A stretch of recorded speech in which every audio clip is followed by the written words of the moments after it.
Every good day should start with a great walk. And what better way to do it than with equally great people? So today, we are joined by a 2024 to 2025 alumnus of University of Southeastern Philippines, graduating with a Bachelor of Science in Computer Science, majoring in Data Science. He currently works as a data capturer at Reworks Solutions. Outside his professional role, he serves as the current operations lead of the Davao Interschool Computing Enthusiasts, collaborating with tech and student communities to build partnerships and organize events. During his term, he has helped host initiatives such as the Davao Startup Summit 2025 and the Kada Camp Leadership Cup in partnership with Kada Career. Let's give it up for Kuya Ferd Espino. Welcome to the show. Okay. So, we will start walking. So Kuya, how are you in terms of kanang pagbaktas walking? Okay naman ko. Ayan, I've walked.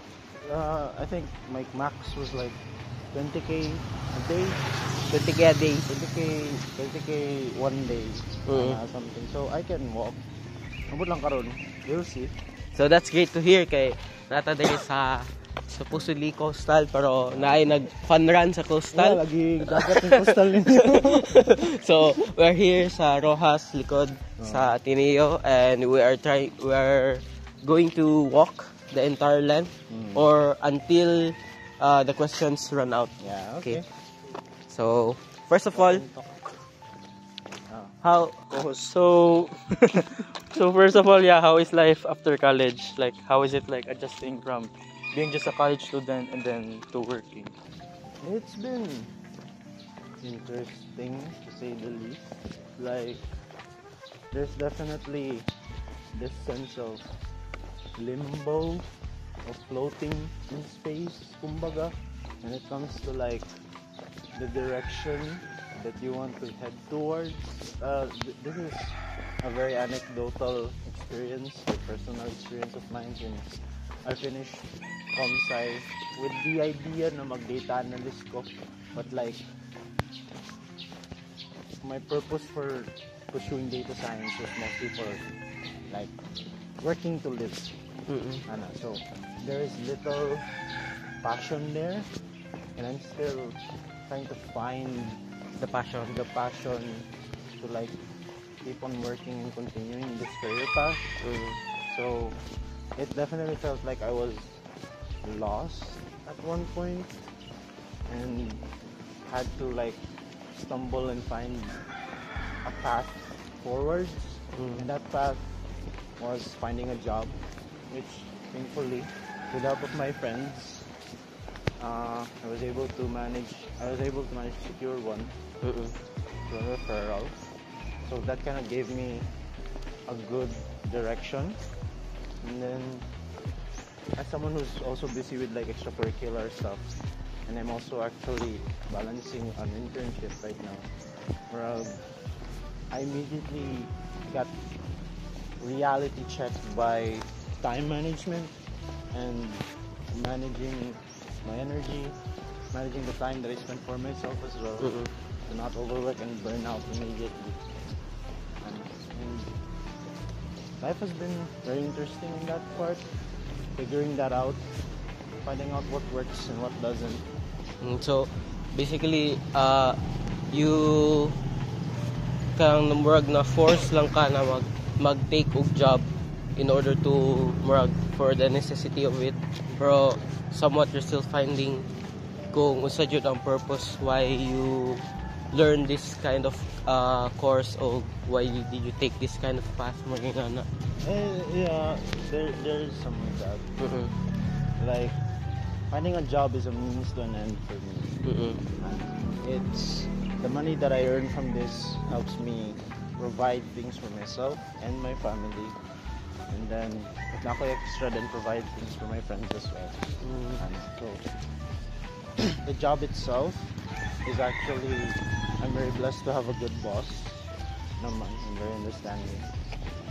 That's good. It is like the money that I get from this job sustains a lifestyle that I want.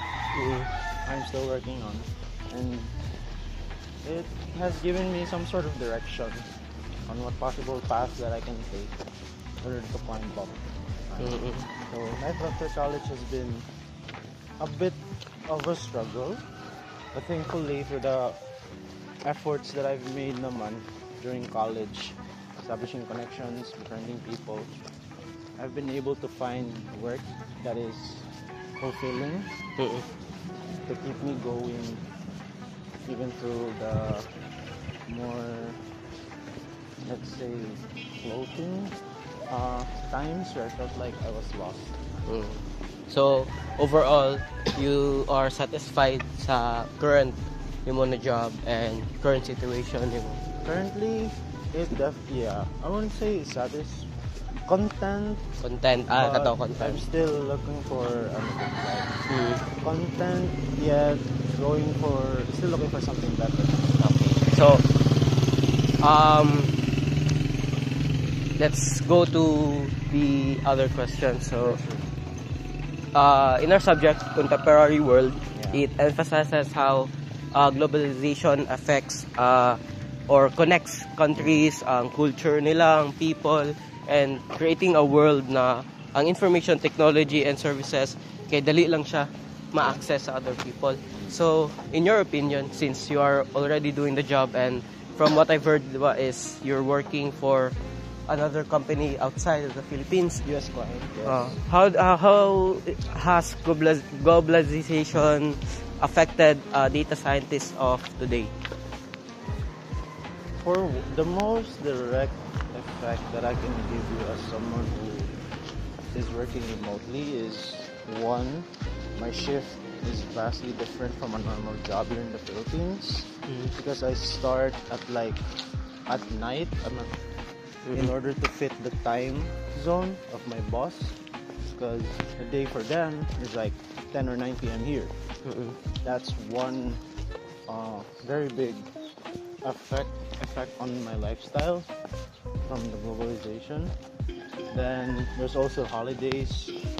Holidays also are affected. So what may be a holiday for us in the Philippines isn't a holiday for them. So I will still be working. But what is a holiday for them? That's not a holiday in the Philippines.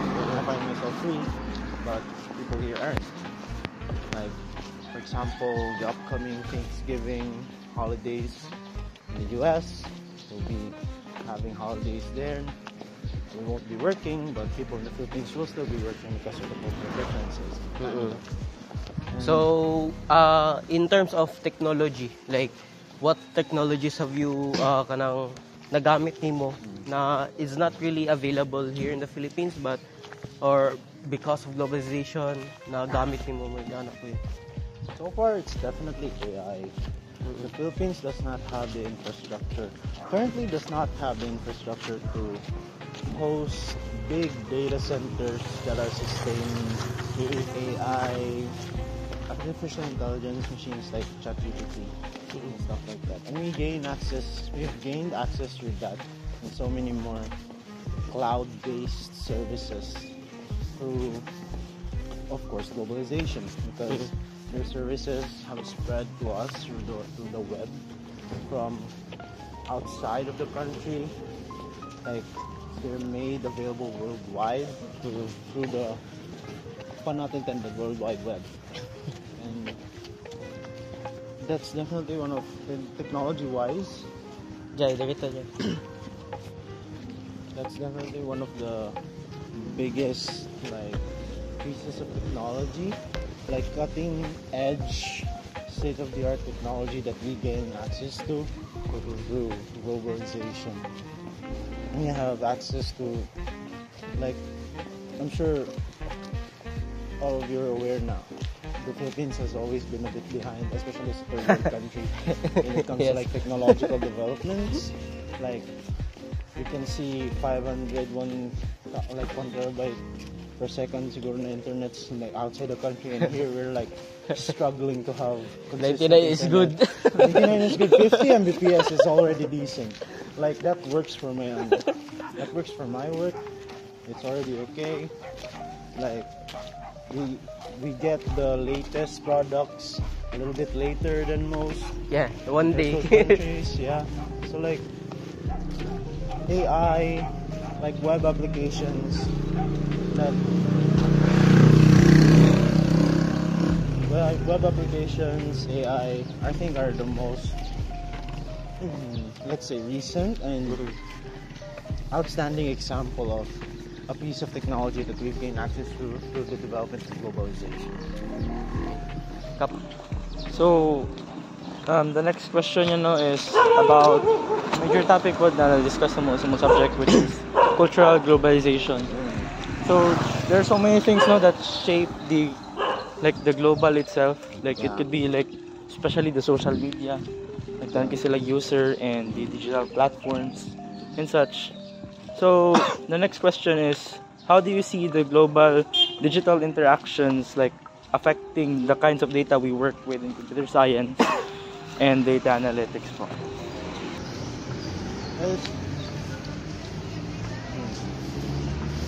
It has a huge effect, mostly for the reason that cultural, definitely because more of the prominent social media platforms such as YouTube and X.com, Facebook are all based on the US, and then a lot of the social media world, we do get a lot of traction with our local content. Most of it is really, there's a huge influence of Western social trends, and then trends from all around the world, like Labubus, stuff like that. Labubu is from China, and then the praise got so viral that it trended worldwide, and now everyone's buying. I think it's more apparent diba sa TikTok. TikTok as well, definitely. TikTok is such a good platform for spreading influence. Yeah. Like spreading influence, spreading news, spreading things that you want others to see. Do you think since dako kay ang variety of data tungod ana na situation, mas lisod siya i-process or mas guwapo siya na thing kay mas daghan ang atong data? That's a good question. I think a good variety of data always helps, because with good variety you get a lot of different perspectives and you will get much more thorough insight. However, there needs to be a balance naman din. And that's where data scientists, our work essentially comes in. Because as data scientists, it is our job to Go kaya. Our data scientists, it is our job to sift through all of the noise and find Some sort of the kernels, like the diamonds in the rough that we should focus on to polish, which are the insights of information that can be used to inform decisions and become actionable insights that can help us create solutions, or deliver us great solutions and improve things, optimize processes, stuff like that.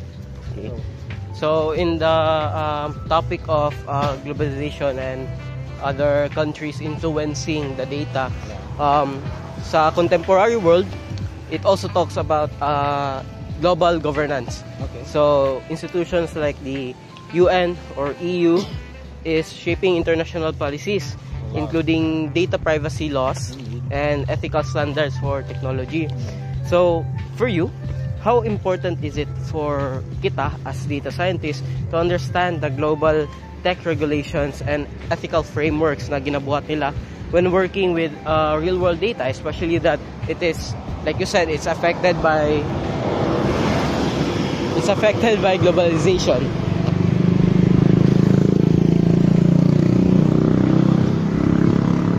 Okay. Global governance.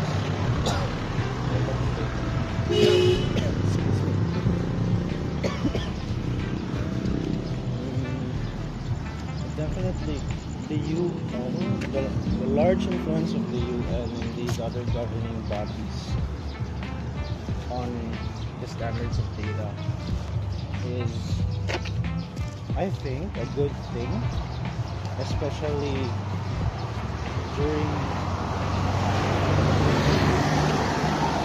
a time where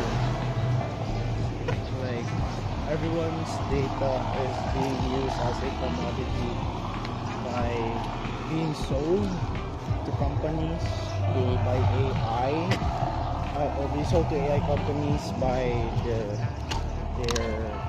basically by the companies that have them, the companies that gather them, and their users. And so, being in tune with these ethical data policies made by these organizations is a way for us to be informed of the laws that we should not violate, but also helps us protect ourselves from having our own data privacy violated. It helps us to know what our rights are, what we can do if those rights are violated, and what we can do when those rights are violated, and it helps us to create solutions that can hopefully give people a more hopeful outlook on the ethics of a company, that can help people have a more hopeful outlook on their data being handled securely and not being taken advantage of. I think that really helps one company's image, being a place that is guaranteed to secure your safety, your data privacy, especially in this world where if anyone can get a hold of your data for the right price. Yeah. So if ikaw, kuya, as working as a data analyst or in the field of data, if makakam across ka, like if your company asks you to do this and then you see the data na medyo sketchy and like it's more on private data, how would you handle it as a person with who knows this ethics and who knows these regulations in place? It is a hard question. Ethics is very, let's say, difficult, tricky to handle, especially with how things are today. If it's my job, I would have to consider a whole lot of other factors, like how much is this job paying? What is this job paying for me in my life? The effects sa imong life, the personal effects on my life as well, especially in this economy. You have to consider ethics. Unfortunately, gets kicked out of the back door when it comes to your survival. So if I were in a privileged enough position that, say, I've managed to secure a well-paying job, I've managed to secure a good reputation where even if I lose this job, you still find another job. I could still find another job and I'm still secure, and losing this job doesn't mean that me and my family are going to starve for months and we're going to struggle. Then of course, the best case scenario would be to ask the company if they're aware of the data that we're handling being very sensitive in nature and is potentially violating data privacy laws and the rights of people. And then, if they are aware, most probably assessing the risk to my safety and the safety of my family.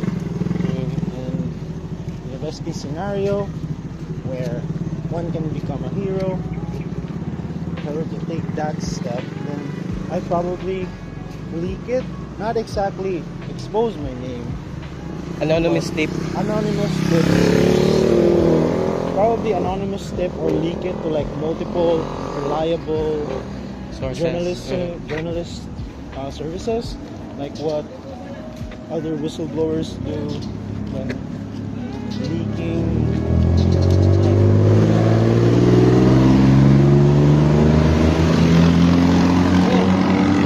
Yeah. Loud as the engine. Yeah. Anyways, yeah, like of course, I want to keep my identity a secret, so people,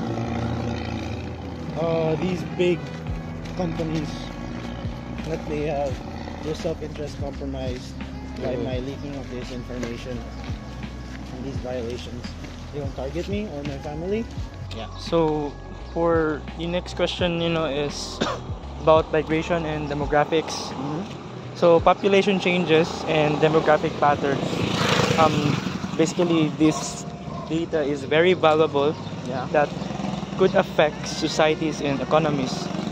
So the next question is, how do the demographic or mga societal trends influence the way you analyze or interpret data in your work? And another question would be, how valuable is this data? Like for you as working in the field of data. Demographics and population data is very, very valuable because in the end, the data and the insights that we are trying to gain from the data that we process are all applicable to the people. So let's say, for example, I am someone who works in Japan as a data analyst. So the population and the demographic data there would be primarily heavily weighted towards the older generation because of their low difference of their Birth rate. declining birth rate. Right. So with that, so population and demographic data provides a very important context on how you approach data analysis, processing the data, and then provides the context on what insights from this data is valuable and is directly applicable to this certain area. So data that is valuable for a demographic of mostly old people could not like its value could severely decline when it comes to a place where there are a lot of young people, like say the Philippines, for example, or South Africa, where birth rates are really high. So population and demographic data provides crucial context on what type of information is valuable to a place or a country, and this context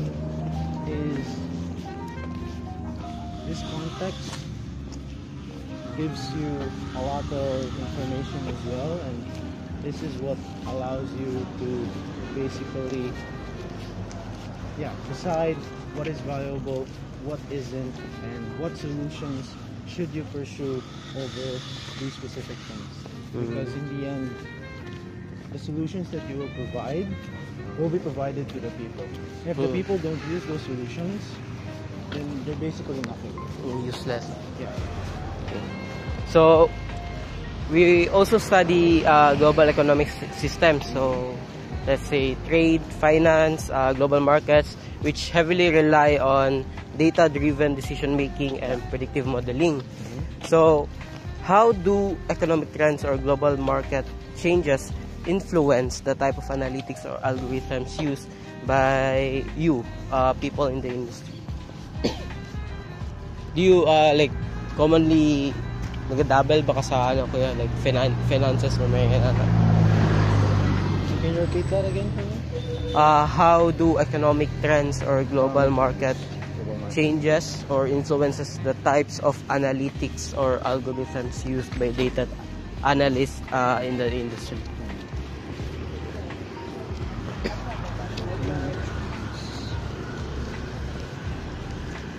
I think today in a market that is in a market, in a society, in a very capitalistic society where profit comes first, especially with bigger companies, economic trends have a very huge impact on where people invest their money in. Like the most outstanding example is with AI. As you may already know, currently one of the world's most highly valued companies is Nvidia. And why is that? Because Nvidia creates the chips that allow AI companies to train their AIs so that people can use them. So big companies like OpenAI are investing in them, and then Nvidia is investing into OpenAI so that they use the chips. There's also been most recent partnership with Oracle for data centers that they can use to situate these chips and train these AIs. So AI is the greatest example of an economic trend that hugely influenced the society, how companies work. Like not just in the investment side of things, but also when it comes to, say, work ethics, where a lot of companies are adopting AI and a lot of entry-level work is now being replaced. It is now being taken over by these AI bots that can do this work faster and more efficiently. But also, they also cost more. So there's definitely, companies are still figuring out how to strike a balance with that. But essentially, economic trends have a huge impact on how we handle data because of how, especially depending on the impact that they have. Because today, money is really one of the most valuable commodities, whether we admit it or not. So basically, like, we are more AI centered than ever since it is the driving economic force currently. Like, I saw a post na katong bubbles, like economic bubbles, and one of the biggest is Nvidia, second is OpenAI, and then another is Oracle. Then we have other AI companies that is working, Gemini, like that, Meta. So like the current economic works around them, like nagapasa-pasa sila kwarta, and it's like since sila mas importante, mas focus ang ato ang attention towards them, especially in terms of economics and trade. These are all economic leaders that are pouring a lot of money into the economy, into the industry, investing a lot of their money into AI, banking on it becoming the next biggest thing. They want a piece of the pie of being able to be the one to like flex this newest technology because they believe the potential losses that they have today in their investments is going to become a huge potential gain once they do get the apple of the tree that they are currently watering right now. So, another emerging technology, or let's just say it's something we humans like gusto na to mahitabo, which would be considered a big milestone for us, which is the smart cities. Yeah. So, like, the rise of global cities and the push for more smarter, more interconnected, like urban houses using sensors, analytics, and automation. So, how do you think like data science contributes to building smart cities? Data science has a huge paper role to cover in building these smart cities, especially when it comes to like, sensors and all of that good stuff. Because these smart cities, they can work on their own with the technology that they have, but in order to optimize, in order for these cities to grow and innovate, the data that they gather from all of these different devices that they will be using, the prototypes and all, they have to be gathered, sorted through, cleaned, analyzed. And who does that? The data scientists. Yes, sir. Data scientists are like, data science is a very, let's say, safe field to be in right now, especially with the current trends where AI is becoming so much more prevalent. And what is AI using for training other than data? And that's what we in the industry, in our industry of data science, is very specialized in handling. So when it comes to smart cities, data is a huge factor in making sure that their processes are, one, optimized so that they can save things on costs and energy.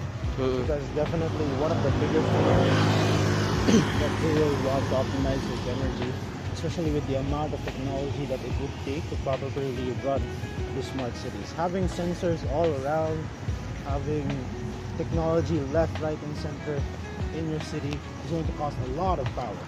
A lot of power that even our world is kind of, a lot of people are doubting our world can provide unless we can find better alternative energy resources.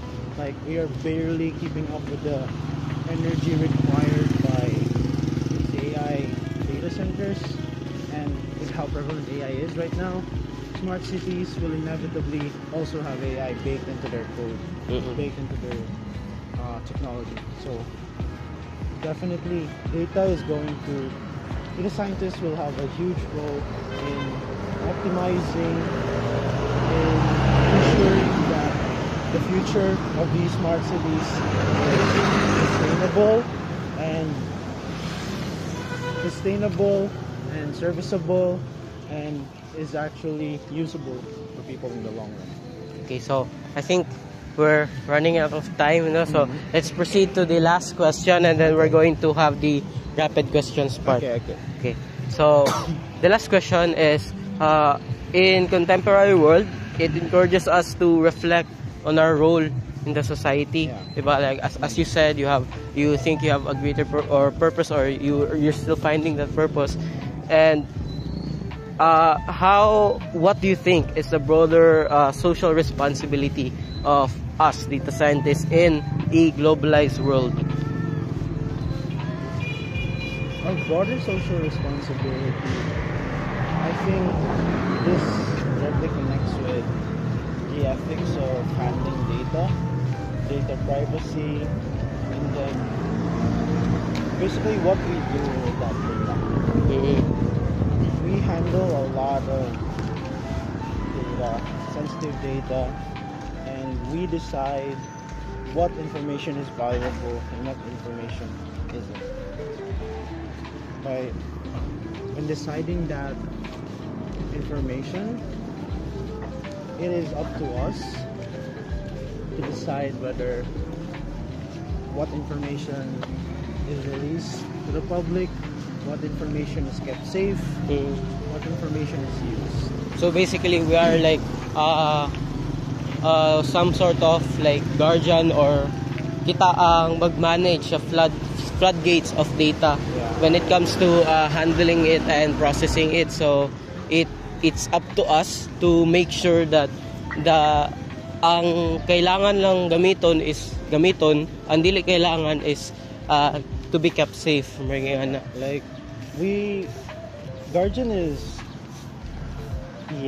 I think guardian is a very fitting term, although it feels it feels like we're really inflating our but hero. I think we're like heroes in that sense, but really it is very fitting in that because we are the ones handling the data.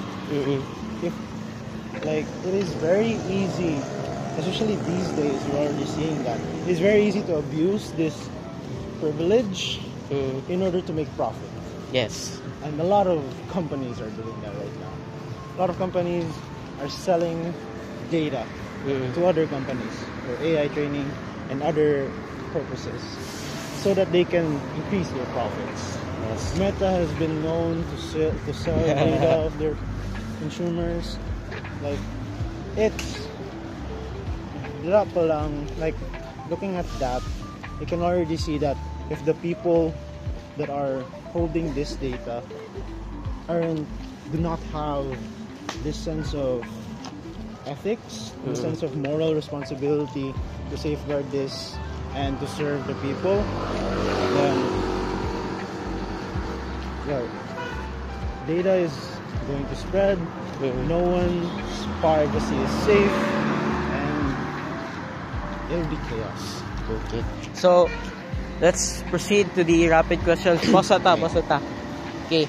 So, sa rapid questions, we are going to jog. You're a jog, okay. Dili na ta mag-walk. Okay, dili na ta Okay. mag-walk. So, you will answer it only in one word or one sentence. Okay, one word, ang one rapid sentence. questions. And Yeah, then, that's gonna be rough. question ko, after you answer, sikap mag-question, and then we'll just pass along. Okay. Okay? So, 1, 2, 3, go. Okay. If you could solve one global issue using data science, what would it be?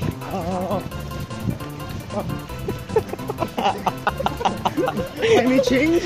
Climate change. Okay, next. Which global trend today excites you the most? Honestly, artificial intelligence. Okay, what's one skill you think every student should learn to stay globally competitive?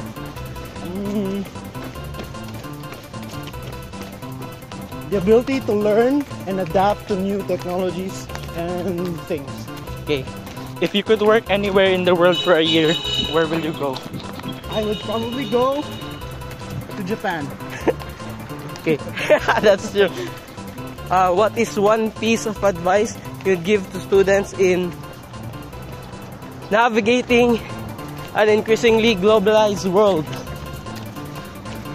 Learn, adapt to trends, and find purpose. Okay. So for the last question, what would you say to your younger self? You may think that you're pretty bad at things, but really, you're just at the start. You're still learning. Malayo ka na. Malayo pa, pero malayo ka na. Okay. That's okay. Thank you. Okay. Okay. So That was fun. that is all for our great morning talks with Kuya Ferd Espino. Give a round of applause. Very proud of these guys. Okay, so thank you everyone. Thank you everyone. This is our cameraman. Cameraman. Hey. Thank you everyone and see you next time. Bye-bye. Bye-bye.